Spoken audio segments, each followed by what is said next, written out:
નમસ્કાર વિદ્યાર્થી મિત્રો, તમારું ખૂબ ખૂબ સ્વાગત છે મારી આ ચેનલ સ્ટડી વિથ નેન્સીમાં. જો હજી સુધી તમે મારી આ ચેનલને સબસ્ક્રાઈબ ના કરી હોય તો જલ્દીથી સબસ્ક્રાઈબ કરજો.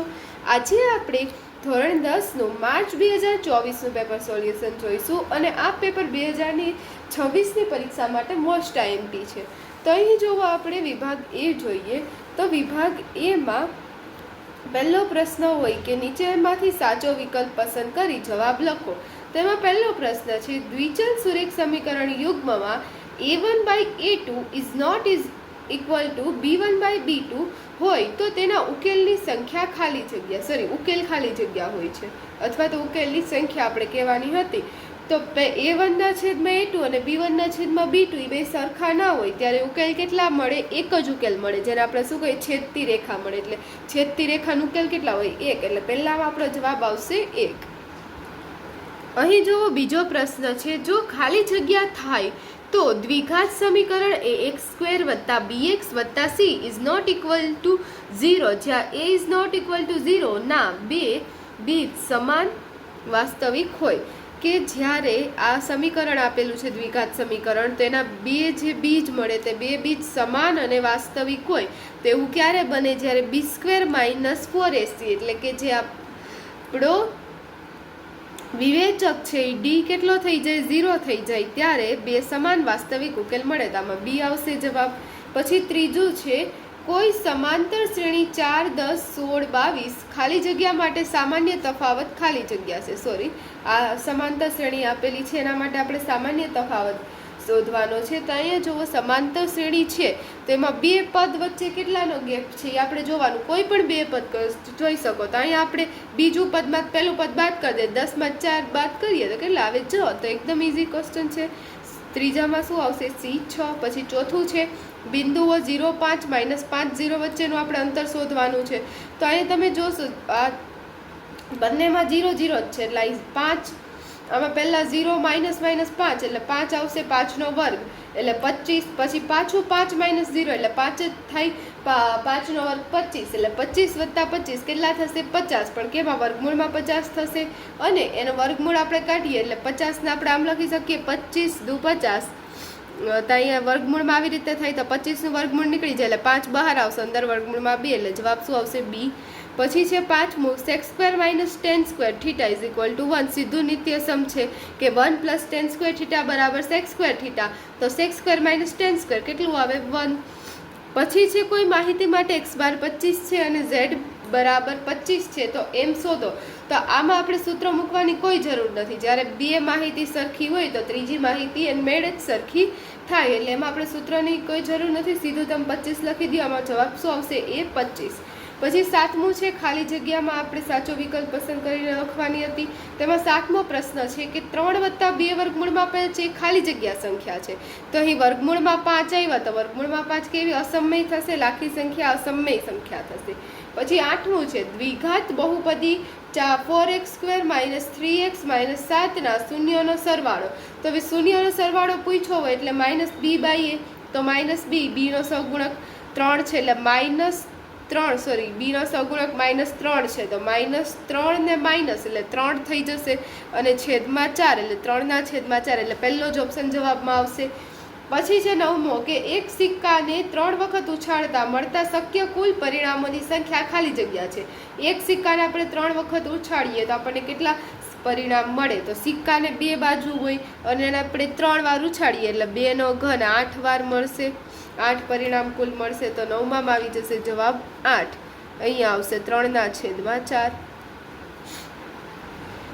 હવે પછી 10મો પ્રશ્ન છે કે tan θ × cot θ ઇક્વલ ટુ ખાલી જગ્યા. તો tan θ ને cot θ.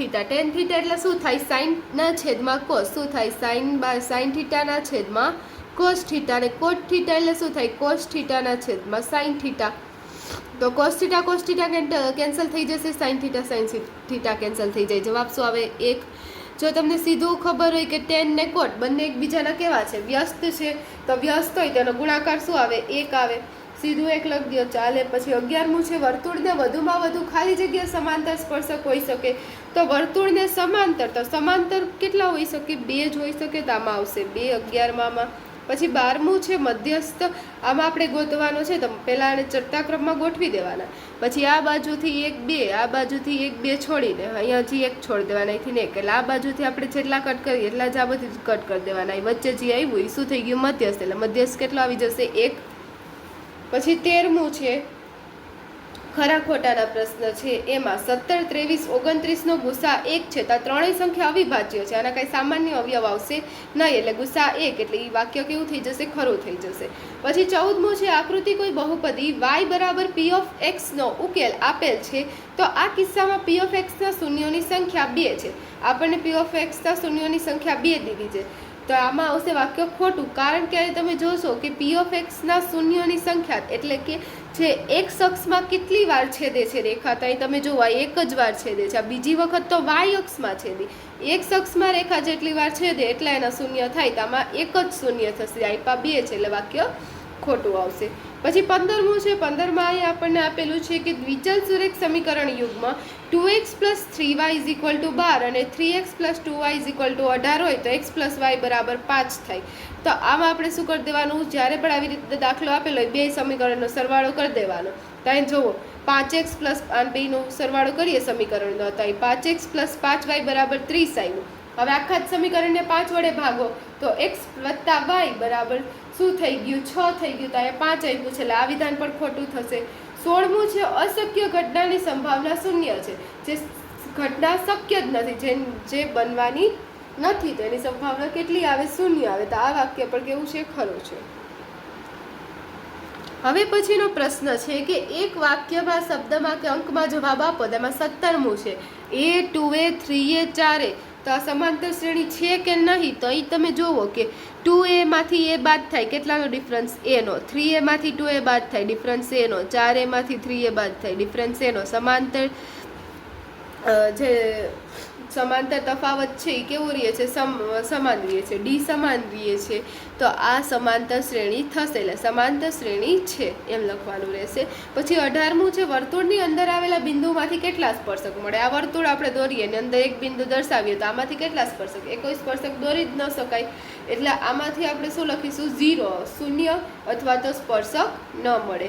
પછી 19મું છે પાસાને એક વખત ઉછાળતા 6નો અંક ન મળે તેની સંભાવના કેટલી? તો પાસામાં કુલ 1 થી 6 અંક હોય, એમાંથી 6 ન મળે તો કેટલા? કુલ 5 અંક મળે. શક્ય પરિણામ 6, એટલે 5/6. સંભાવના કેટલી આવશે? 5/6. પછી 20મું પૂછેલું છે પ્રથમ 11 પ્રાકૃતિક સંખ્યાઓનો મધ્યક શોધો. તો 11 પ્રાકૃતિક સંખ્યાનો મધ્યક શોધવાનો છે તો એમાં આપણે સૂત્ર થશે n કૌંસમાં n + 1/2, n પદોનો n પ્રાકૃતિક સંખ્યાઓનો સરવાળો થયો અને એના છેદમાં એનો મધ્યક ગોતવો છે, એટલે કુલ સંખ્યા આપણે ભાગાકાર કરીશું તો n કેન્સલ થઈ જાય, n + 1/2 થાય. તો અહીં n કેટલું આપેલું છે એટલે સંખ્યા આપણને 11 પ્રાકૃતિક સંખ્યા કીધી છે, એટલે 11 + 1/2 એટલે 12/2, જવાબ 6 આવશે. પ્રાકૃતિક આપણને કોઈ પણ n પ્રાકૃતિક સંખ્યાનો સરવાળો કીધો હોય તો સરવાળાનું સૂત્ર આપણને ખબર છે, n કૌંસમાં n + 1/2, n પ્રાકૃતિક સંખ્યાના સરવાળા માટેનું સૂત્ર. તો હવે આપણે મધ્યક શોધવાનો છે, સરવાળો જ શોધવાનો. તો મધ્યક છે તે સરવાળામાં આપણે છેદમાં n લખી દેવાનો એટલે મધ્યક મળી જાય. તો એ રીતથી આ દાખલો ગણાશે. પછી અહીં જોવો આપણને નીચે આપેલા યોગ્ય જોડકા જોડો. તો એમાં 21મું છે કે અર્ધગોલક વર્તુળાકાર આધારનું ક્ષેત્રફળ, અહીં અર્ધગોલક વર્તુળાકાર આધારનું આપણને ક્ષેત્રફળ કીધું છે. તો વર્તુળાકાર આધાર હોય તો વર્તુળનું ક્ષેત્રફળ કેટલું થાય? πr². તો વર્તુળાકાર આધારનું ક્ષેત્રફળ શું થઈ જશે? πr²b. પછી 22મું છે 5 રૂપિયાના સિક્કાનું ઘનફળ. તો 5 રૂપિયાનો સિક્કો છે ને આપણે એક નળાકાર તરીકે લેવાનો હોય તો એનું આપણે ઘનફળ થઈ જાય πr²h થઈ જશે, એટલે એમાં c આવશે જવાબ. પછી છે 23મું થીટા ખૂણાવાળા વૃત્તાંશની ચાપની લંબાઈ શોધો. તો થીટા ખૂણાવાળો વૃત્તાંશ હોય એની ચાપની લંબાઈ થાય πr θ/180. સીધા સૂત્ર જ મૂકેલા છે, જોડકામાં 4 જોડકામાં સૂત્ર જ છે. પછી 24મું છે વર્તુળનો પરિઘ. તો વર્તુળના પરિઘનું સૂત્ર થાય 2πr થાય, પણ 2r એટલે તો શું થઈ જાય? વ્યાસ થઈ જાય, એટલે d થઈ જાય. તો એને આપણે πd પણ કહી શકીએ. તો આમાં શું આવશે? a πd. હવે વિભાગ બી છે. વિભાગ બીમાં આપણને 13 પ્રશ્ન આપ્યા, એમાં કોઈ પણ 9 લખવાના હોય. તેમાં 25મો પ્રશ્ન દ્વિઘાત બહુપદીના શૂન્ય ગોતવાનો, તો એ પણ એકદમ ઇઝી પ્રશ્ન જ હતો. પછી 26મું છે અહીં શૂન્યનો બહુપદીના શૂન્યનો સરવાળો, શૂન્યનો ગુણાકાર અનુક્રમે -1/4 1/4 હોય તેવી દ્વિઘાત બહુપદી મેળવો. તો એમાં પણ આપણે x² માઇનસ શૂન્યનો સરવાળો વત્તા જે શું આવી જશે શૂન્યનો ગુણાકાર. એ પણ એકદમ ઇઝી સ્વાધ્યાયનો જ દાખલો છે. પછી 27મું છે દ્વિઘાત સમીકરણ x² માઇનસ 3x માઇનસ 10 અવયવીકરણની રીતથી ઉકેલ શોધો. અવયવીકરણથી ઉકેલ શોધવાના છે. આના અવયવ 10 થાય તો 5 દુ 10, એવી રીતે અવયવ પડશે આના. પછી 28મું છે સમાંતર શ્રેણી 2, 7, 12નું 10મું પદ શોધો. એમાં પદનો સૂત્ર મૂકી એમાં જવાબ આવી જાય. પછી 29મું છે પ્રથમ 1000 ધનપૂર્ણાંક સંખ્યાઓનો સરવાળો શોધો. પછી 30મું છે બિંદુઓ 2, 3 અને 4, 1 વચ્ચેનું અંતર શોધો. અંતર સૂત્ર મૂકીને દાખલો ગણવાનો. પછી 31મું છે બિંદુઓ P બરાબર 2 - 3 અને Q 10y વચ્ચેનું અંતર 10 એકમ છે, તો y ની કિંમત શોધો. અંતર સૂત્ર જ છે, પણ જે આપણે એક y1 y2 લઈએ એની જગ્યાએ આપણે y1 માં -3 લઈ લેવાનું, y2 માં y લઈ લેવાનું, સાદું રૂપ આપવાનું, y ની કિંમત મળી જાય. 32મું છે sin θ બરાબર 4/5 છે, તો cos θ બરાબર, તો આમાં તો એકદમ ઇઝી દાખલો છે કે કાટકોણ ત્રિકોણ બનાવીએ તો આ સામેની બાજુ થઈ જાય, આ કર્ણ થઈ જાય, તો cos θ કેટલો થઈ જાય પાસેની બાજુ છેદમાં કર્ણ, પાસેની બાજુ 3 થાય પાયથાગોરસના નિયમથી, તો 3/5 અને tan θ sin θ ના છેદમાં cos θ અથવા તો સામેની બાજુ છેદમાં પાસેની બાજુ, તો 4/5 સોરી 4/3 આવશે. શું આવશે? 4/3. તો એકદમ ઇઝી હતું. પછી છે 33મું કિંમત શોધો sin 60 × cos 30 વત્તા sin 30 × cos 60, તો સીધી વેલ્યુ મૂકીને જવાબ આવી જાય. હવે જો 34મો દાખલો છે, એમાં આપેલું છે જમીન પર એક ટાવર શિરોલંબ સ્થિતિમાં તેના પાયાથી 15 મીટર દૂર રહેલા જમીન પરના એક બિંદુથી ટાવરના ટોચમાં ઉચ્ચ કોણનું માપ 60 છે, તો ટાવરની ઊંચાઈ શોધો. 35મું છે બે ઘન પ્રત્યેકનું ઘનફળ 125 સેન્ટીમીટર ક્યુબ હોય તો બે ઘનને જોડવાથી લંબઘનનું ઘનફળ શોધો. 36મું આપણને જે ચેપ્ટર નંબર 12 છે એમાંથી જ ક્વેશ્ચન પૂછેલો છે. પછી 37મું છે એમાં આપણને મધ્યસ્થ શોધવાનું કીધું છે. આપણે મધ્યસ્થમાં સીધું સૂત્ર મૂકી બધી જ વેલ્યુ આપણને આપી દીધી છે, સાદું રૂપ આપી દેવાનું. હવે જો વિભાગ સી છે, વિભાગ સીમાં 9માંથી કોઈ પણ 6 પ્રશ્ન લખવાના હોય, તો 38મો પ્રશ્ન છે જેમાં આદેશની રીતથી આપણે આ બંને સમીકરણનો ઉકેલ મેળવવાનો છે. પછી 39મો ક્વેશ્ચન છે આપેલ દ્વિચલ સુરેખ યુગ્મનો ઉકેલ લોપની રીતે મેળવો. તો હવે આનો ઉકેલ આપણે કેની રીતે લોપની રીતે મેળવવાનો છે. 40મું છે 7 વડે વિભાજ્ય પ્રથમ 40 ધન પૂર્ણાંકોનો સરવાળો શોધો. પછી આ 41મું છે એ બી વર્તુળનો વ્યાસ છે, વર્તુળનું કેન્દ્ર 2 - 3 અને બી 1, 4 છે,